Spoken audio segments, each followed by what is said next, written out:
Hello વિદ્યાર્થી મિત્રો, આજે આપણે એક સરસ મજાના ટોપિકની શરૂઆત કરવા જઈ રહ્યા છીએ જે આપણા પરીક્ષા માટે ખૂબ જ ઉપયોગી ટોપિક છે અને એ ટોપિકનું નામ છે હેનરીનો નિયમ.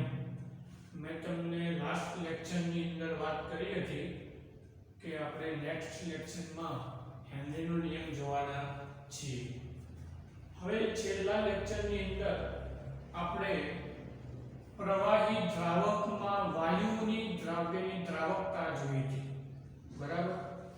હવે એ જ ટોપિકના આધારે આપણે હેનરીનો નિયમ સમજાવી શકાય છે.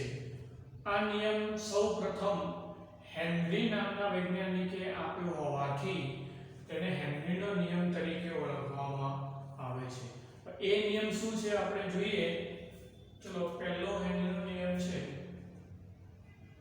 કે અચળ તાપમાને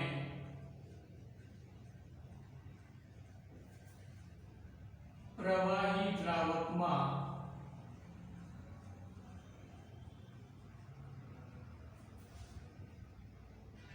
ઓગાળેલા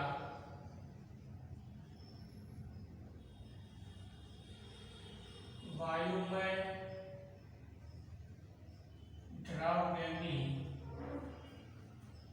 દ્રાવ્યતા એ દ્રાવણની સપાટી પર રહેલા વાયુના આંશિક દબાણના સમપ્રમાણમાં હોય છે.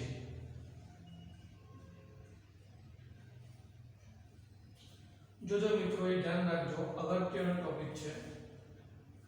અચળ તાપમાને એટલે અહીંયા તાપમાનમાં કોઈ દિવસ હેનરીના નિયમમાં ફેરફાર થતો નથી. હેનરીના નિયમની અંદર તાપમાન કેવું હશે? તો તાપમાન અચળ હશે. અચળ તાપમાને પ્રવાહી દ્રાવકમાં, તો હું તમને એક ઉદાહરણ દ્વારા સમજાવું કે દાખલા તરીકે આ એક પાત્ર છે. તે પાત્રની અંદર દ્રાવણ ભરેલું છે.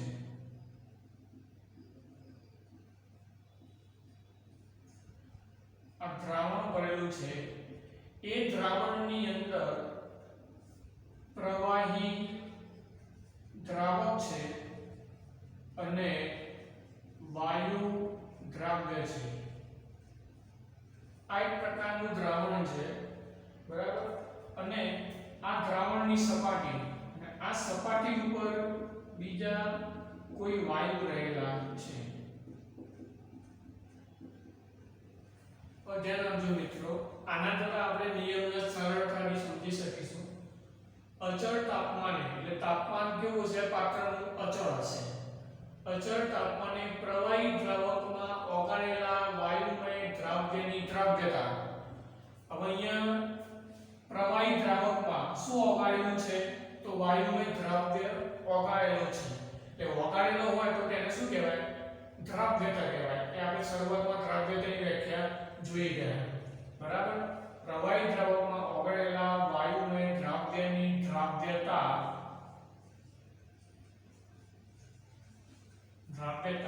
એ દ્રાવણની સપાટી પર રહેલા, દ્રાવણની સપાટીની વચ્ચે જે લીટી છે, દ્રાવણની શું છે?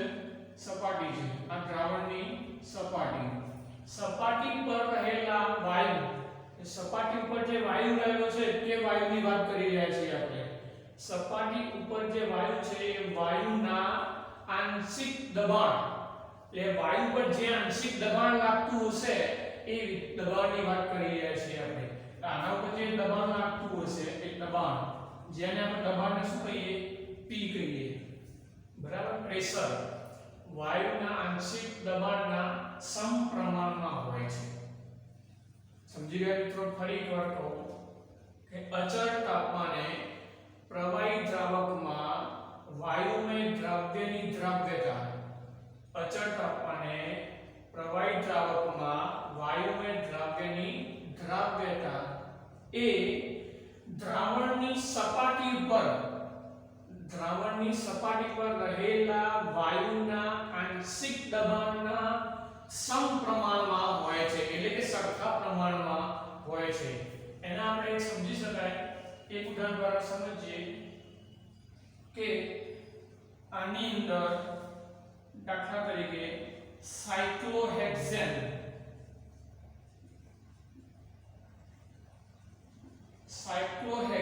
નામનું દ્રાવણ છે. કોનું દ્રાવણ છે? સાયક્લોહેક્સેન નામનું દ્રાવણ છે.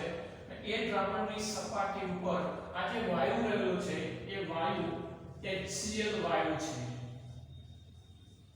HCl વાયુ છે અને સાયક્લોહેક્સેન શું છે? દ્રાવણ છે. આપણે બધા જાણતા હશો aqueous મતલબ દ્રાવણ માટે aqueous વપરાય અને વાયુ સ્વરૂપે હોય તો ગેસ વપરાય. એ તો આપણે બધા જાણતા જ હોઈએ, બરાબર. તો અહીંયા મેં સાયક્લોહેક્સેન નું દ્રાવણ છે અને એની સપાટી પર જે વાયુ છે HCl વાયુ, એનું ઉદાહરણ આપણે અહીંયા લીધેલું છે. આ ઉદાહરણ દ્વારા આપણે આ નિયમને સમજી શકાય છે. હવે એવું કહેવામાં આવે છે કે સમકાલીન સમયમાં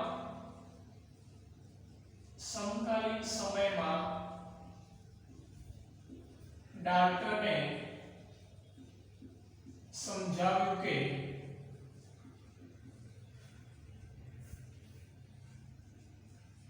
દ્રાવણમાંના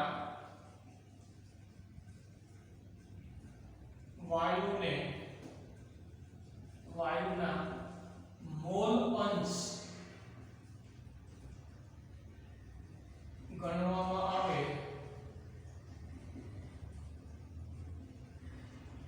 તો તે સપાટી પરના વાયુના આંશિક દબાણના સમપ્રમાણમાં હોય છે.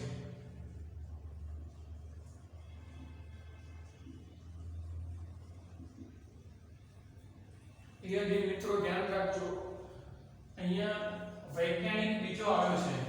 કયો વૈજ્ઞાનિક છે આપણે જોઈએ, સમજી લઈએ. સમકાલીન સમયમાં એટલે એ વખતના સમયમાં જે વખતે હેનરીએ આ નિયમ આપ્યો એ જ વખતે સમકાલીન સમયમાં ડાલ્ટન નામના વૈજ્ઞાનિકે પણ સમજાવ્યું કે દ્રાવણમાંના વાયુના મોલ અંશ, એટલે દ્રાવણની અંદર જે ઓગાળેલો હતો એ વાયુની વાત કરી રહ્યા છીએ આપણે. અહીં જોયું ને હાલ દ્રાવણની અંદર જે વાયુ ઓગાળેલો હતો એ વાયુની વાત કરી રહ્યા છીએ. અહીંયા સપાટી પર એટલે જે બહાર વાયુ હતું એ વાયુ. હવે ધ્યાન રાખજો મિત્રો, દ્રાવણમાંના વાયુના મોલ અંશ, એટલે આના જ્યારે મોલ અંશની ગણતરી કરવામાં આવે, મોલ અંશ એટલે આપણા માટે શું કહેવાય? x કહેવાય. x બરાબર.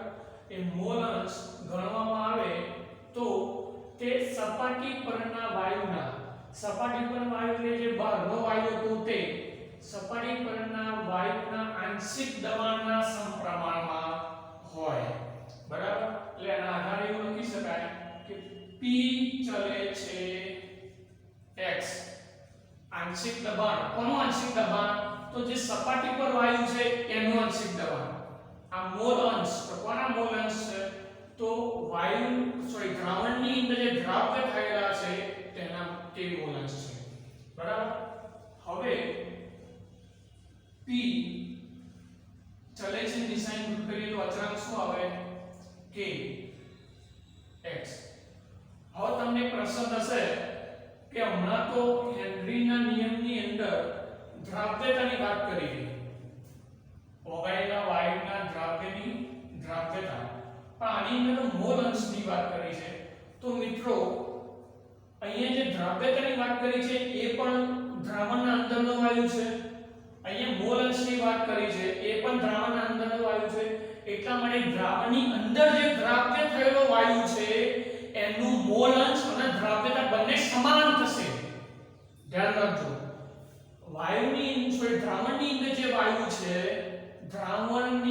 અંદર જે વાયુ છે એ વાયુના મોલ અંશ અને દ્રાવ્યતા બંને સમાન થશે એટલે આ નિયમ પણ હેનરીના નિયમને જ સાચો ગણાશે હેનરીના નિયમ પ્રમાણે જ સાચો ગણાશે બરાબર એટલા માટે અહીંયા જે અચળાંક છે k એના આપણે એકલો k નહીં પણ kh લખીશું h એટલા માટે હેનરી નામના વૈજ્ઞાનિકે આ નિયમ આપે હોવાથી હેનરીના પહેલા શબ્દ h ઉપરથી અચળાંકને હેનરી અચળાંક તરીકે ઓળખવામાં આવે છે બરાબર તો અહીંયા આપણે લખી દઈએ કે જ્યાં p બરાબર સપાટી પરના વાયુના આંશિક દબાણ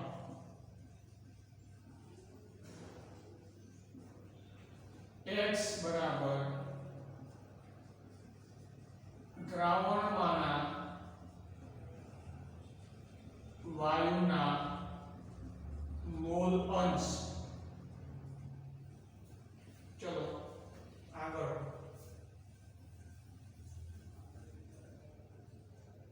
kh બરાબર હેનરી અચળાંક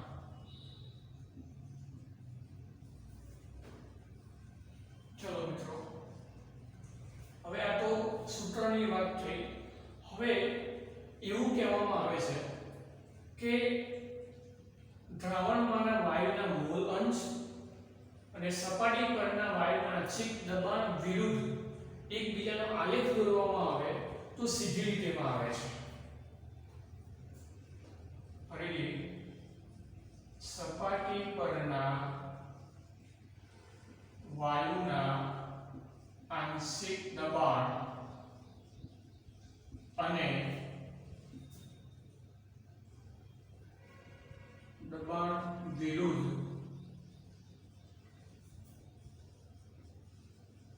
દ્રાવણમાંના વાયુના મોલ અંશ નો આલેખ દોરતા સીધી લીટીમાં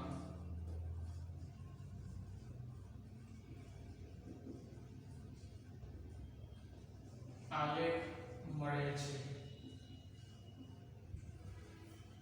આવો મિત્રો એક આલેખ છે સીધી લીટીમાં આવશે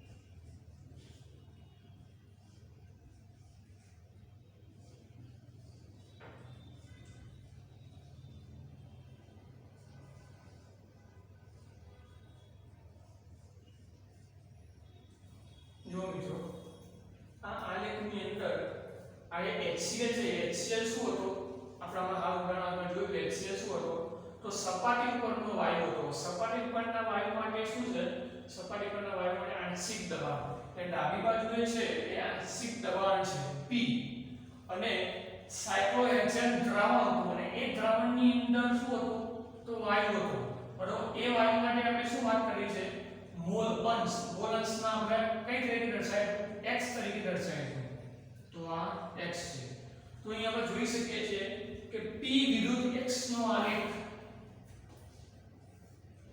p વિરુદ્ધ x નો આલેખ હવે આ આલેખ દોરીએ તો તમે જોઈ શકો છો કે એનો આલેખ કેવો મળે છે સીધી લીટીમાં મળે છે આ વસ્તુ આપણને હેનરી નામના વૈજ્ઞાનિકે સમજાવ્યું છે બરાબર આ આલેખ પરથી હેનરી નામના વૈજ્ઞાનિકે એવું પણ સમજાવ્યું કે તમે કોઈ પણ જગ્યાએ ઢાળની કિંમત શોધો ઢાળ અહીંયા આપણે આ રીતે ઢાળ દોરતા હોઈએ જેને ઢાળ કહીએ ઢાળ કે છે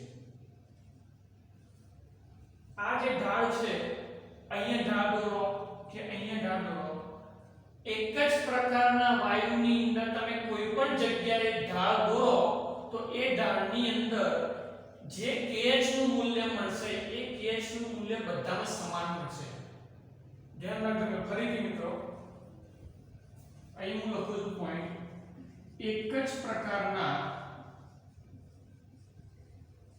વાયુ માટે ઢાળનું મૂલ્ય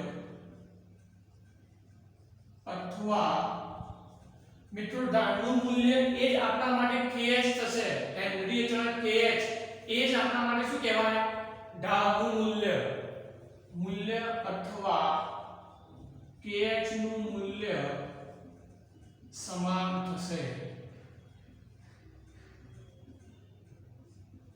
ચલો બીજો પોઈન્ટ દાખલા તરીકે માની લો કે એક વાયુ લીધે બીજા જુદા જુદા વાયુ આપણે લઈએ તો જ્યારે તમે જુદા જુદા વાયુ લો અને દરેક વાયુ માટે kh નું મૂલ્ય શોધો તો kh નું મૂલ્ય પણ કેવું આવે જુદું જુદું આવે કારણ કે વાયુ કેવો છે જુદો જુદો છે। અહીંયા મેં એક જ પ્રકારના વાયુ કીધેલું છે પણ જો વાયુમાં ફેરફાર કરીએ તો જુદા જુદા પ્રકારના વાયુ માટે kh નું મૂલ્ય જુદું જુદું આવે।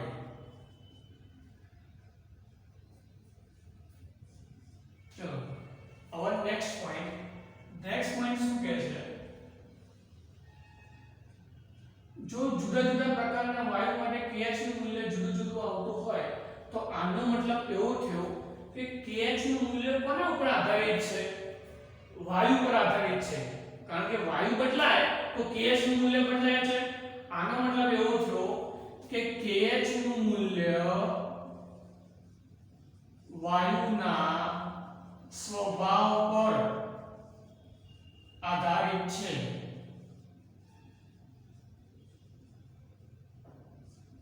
kh નું મૂલ્ય વાયુના સ્વભાવ પર આધારિત છે। હવે દાખલા તરીકે તમે માની લો કે kh ના મૂલ્યમાં વધારો થાય છે kh ના મૂલ્યમાં વધારો થાય તો એની દ્રાવ્યતા મૂલ્યમાં ઘટાડો થાય કારણ કે દ્રાવ્યતા શું છે દ્રાવ્યતા મોલ અંશ છે। કેવી રીતે દાખલા તરીકે જો આ સૂત્ર છે P KHx બરાબર ચલો x એટલે આપણા માટે મોલ અંશ પણ મોલ અંશ એ જ આપણા માટે શું કહેવાય દ્રાવ્યતા। મેં તમને આગળ સમજાવ્યું કે મોલ અંશ અને દ્રાવ્યતા બંને કેવા છે સમાન છે બરાબર।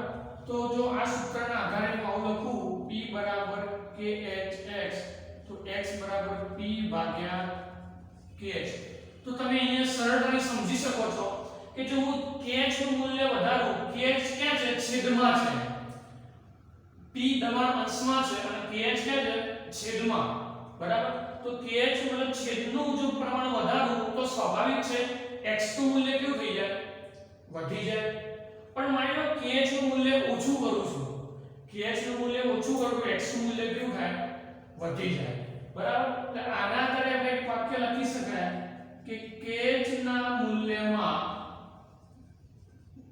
વધારો કરતા શું થશે મિત્રો kh ના મૂલ્યમાં વધારો કરતા એ વધારો કરે તો આનું મૂલ્ય કેવું થાય ઓછું થાય આપણે ગણિતની અંદર પણ આગળના ધોરણમાં શીખેલા kh નું મૂલ્ય વધે વધારો કરતા x નું મૂલ્ય અથવા દ્રાવ્યતા માં ઘટાડો થાય છે। ખ્યાલ આવી ગયો મિત્રો એટલે એક વસ્તુ ખાસ ધ્યાન રાખજો x આપણા માટે શું છે મોલ અંશ પણ છે અને દ્રાવ્યતા પણ છે બરાબર। ચલો આગળ હવે છેલ્લો લાસ્ટ પોઈન્ટ આ નિયમની અંદર જો તાપમાન વધારવામાં આવે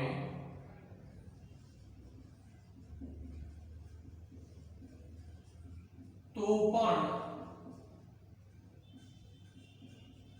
દ્રાવ્યતામાં ઘટાડો થાય છે। હવે મિત્રો તમને એક પ્રશ્ન થશે કે હમણાં તમે એવી વાત કરી છે નિયમની અંદર કે તાપમાન કેવું છે અચળ છે પણ અચળ તાપમાન મિત્રો કોઈ એક વાયુ માટે અચળ તાપમાન હોય પણ ધારો કે વાયુ બદલાતા હોય વાયુના જુદા જુદા પ્રકારો આવતા હોય વાયુના પ્રકારો જેમ જેમ બદલાય એમ એમ એના તાપમાનમાં ફેરફાર થવાનો છે, પણ કોઈ એક વાયુ માટે તાપમાન અચળ હોય છે. એટલે અહીંયા જે નિયમ છે અચળ તાપમાન એનો મતલબ શું થાય, કોઈ એક વાયુ માટે એ નિયમ કેવો છે, અચળ છે. પરંતુ જો તાપમાન ફેરફાર થાય એનો મતલબ એવો થયો કે તેના વાયુમાં પણ ફેરફાર થશે. તાપમાનમાં ફેરફાર થયો મતલબ શું હશે, વાયુમાં ફેરફાર થયો છે તો જ તાપમાનમાં ફેરફાર થાય, નકર થાય નહીં. બરાબર. એટલે અહીંયા તાપમાનમાં જો વધારવામાં આવે તો પણ દ્રાવ્યતામાં શું થાય, ઘટાડો થાય. આ છેલ્લા ટોપિકને મને તમારે સમજવું અને સરળતાથી સમજી શકાય કે કોઈ એક પાત્રની અંદર ખાલી પાત્ર છે, એ ખાલી પાત્રની અંદર વાયુ ભરેલો છે. દાખલા તરીકે ખાલી કોઈ પાત્ર છે એની અંદર વાયુ ભરેલો છે. હવે તમે નીચેથી તાપમાન આપો છો,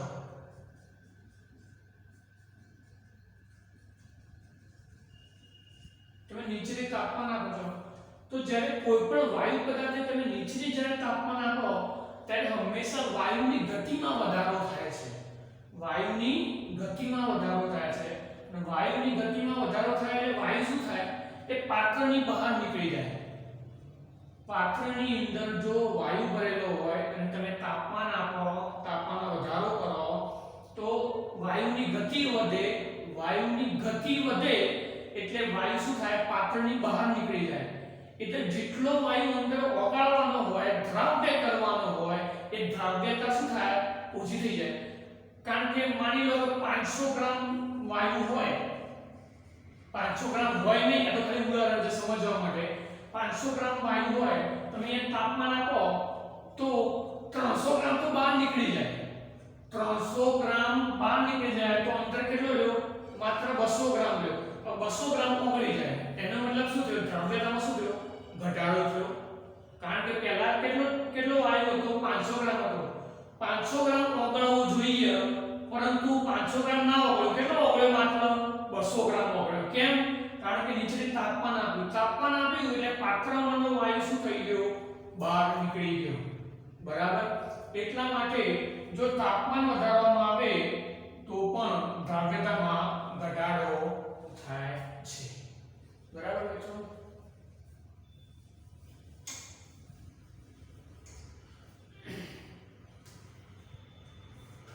આ ખાલી સમજવા માટે તમે લખી દેજો.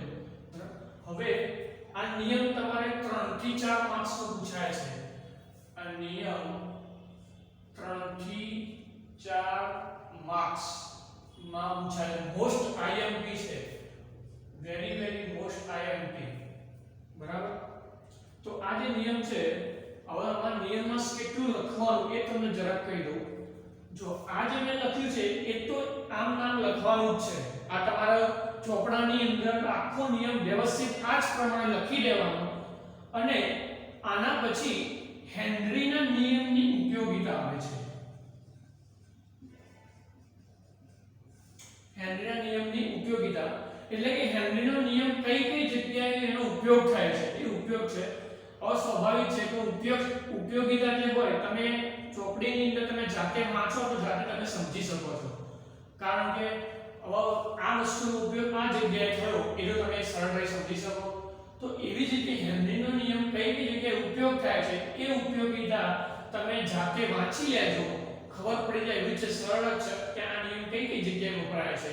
નદીની અંદર વપરાય, સરોવરની અંદર વપરાય, દરિયાની સપાટીની નીચે વપરાય છે, પછી જે વખત પર્વત ઉપર જે લોકો ચડતા હોય એ વખતે વપરાય છે. તો કઈ જગ્યાએ આ નિયમ વપરાય છે એ બધી જ ઉપયોગિતાની અંદર આપેલું છે, તમે વાંચી શકો છો.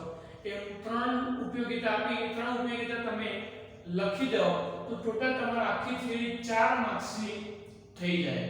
બરાબર છે મિત્રો. કદાચ આ પ્રશ્ન 3 માર્ક્સનો પણ પૂછાઈ શકે. જો 3 માર્ક્સનો પ્રશ્ન પૂછાય તો થિયરી બહુ મોટી થઈ જાય. કારણ કે ખાલી આટલું જ 2 માર્ક્સનું છે, એટલે તમે 3 મોટા ઉપયોગો છે એ ઉપયોગો લખો, બરોબર, તો તમે ટોટલ 4 માર્ક્સ થઈ જાય. અને 3 માર્ક્સ પૂછી તો પણ પૂછી શકાય છે.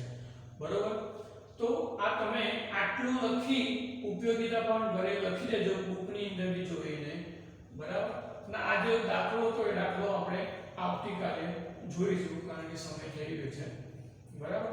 તો મને એવો વિશ્વાસ છે કે તમને આ નિયમમાં સંપૂર્ણ ખબર પડી ગઈ છે અને જો ખબર ન પડી હોય તો તમે મારો કોન્ટેક્ટ કરી શકો છો કારણ કે આ મોસ્ટ આઈએમપી થિયરી છે અને જ્યારે આવી અગત્યની થિયરી હોય તો ફરજિયાત ધ્યાન રાખીને તમે અભ્યાસ કરજો ખબર ના પડે તો પૂછી લેજો બરાબર મિત્રો તો હવે આવનારા આ દાખલા માટે અથવા નવા ટોપિક માટે આપણે આવતીકાલે મળીશું આવજો મિત્રો